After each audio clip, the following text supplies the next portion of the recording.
Hello, I'm back with another book review. This time we're looking at Stone Forged by Peter J. Merrigan. Now, it is very, very rare that I will read a book series back to back. I just don't get the time. But this, I went straight from the first one into the second one. It's fabulous. So, Stone Forged by Peter J. Merrigan. Let me read you what I've said in my review.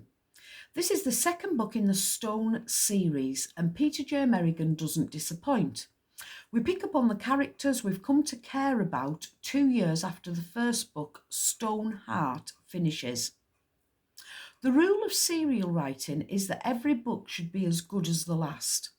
This one picks up in pace and mysticism, and it is even better than the first. In this book, the Sept is recovering after a great war. They've suffered losses greater than they ever imagined.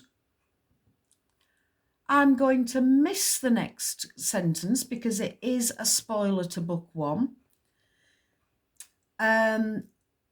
Ronan has had the kingship thrust upon him. At 15 years old, Ronan is the king of the land, the usual age for a king in times when the average age of mortality is 30.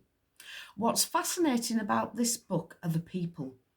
Every character is written in colour, and the research into their way of life and what they had at their disposal is expert, with every detail checked and verified for authenticity. The author writes these people from ancient times as though he walks among them. They are as real as old Fred who runs the corner shop down the road. Every action they make is a consequence of what they've been told by the gods. If their child is sick, it's because they've angered either the gods as a whole, this would be bad, or even worse, the particular god assigned to them. Appeasements have to be made in the form of ritual and sacrifice. Gods come to them in dreams and they speak through the druids. Then there are the signs. They're everywhere. God leaves them signs in clouds, in the flow of the river, and the colours in a sunset. The gods are all powerful, and when they speak, the tribe listens. Otherwise, war, the like of which has never been seen, which will befall them, or a great famine will smite their crops as they toil in the fields. The women in this book are as integral to the story as the men. They have an equal voice and are fearsome and strong. Grania has completed her training and is the official druid for the Sept. She's watched over by the goddess, who she still calls her gracious lady, Ker. She waits for visions of Ker, whose earth form is a beautiful swan. Merrigan has gone from excellent to whatever goes beyond that in this sequel. It's one of the most beautifully written books I have ever read. The last book is written with an astute intelligence beyond most books out there, and this expands on it. His knowledge and depth of research into Iron Age Celtic Ireland are exquisite. This is an indie book that feels like and deserves to be mainstream. I don't believe there's a single error or typo, a statement many best-selling authors could aspire to. Emotional, raw, mystic and compelling. I couldn't put this book down. So that's my review. And just to expand on it a little bit, this is one of my favourite series of all time. I love the Stone series. It's 3 books currently.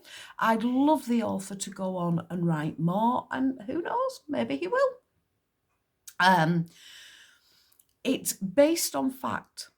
Excuse me, whenever I talk for longer than 30 seconds, my nose starts itching. It's the weirdest thing. It does it every time. Anyway, the author has researched this book to the nth degree. He must have spent years researching life back in the Iron Age. everything is just so perfect. But although it's written in ancient times, he manages to put an almost modern feel to it. It's as though you could walk out of your front door into the Iron Age and it all reads perfectly naturally, and I just love this series. Start with Stoneheart, that's the first one in the series, and I bet you do what I do and go straight on to Stoneforge. It's brilliant. Stone Forged, Peter J. Merrigan. Give it a go and then come and tell me in the comments what you think. I'd love to know if you enjoyed it as much as I did. Thank you very much. Nice chat.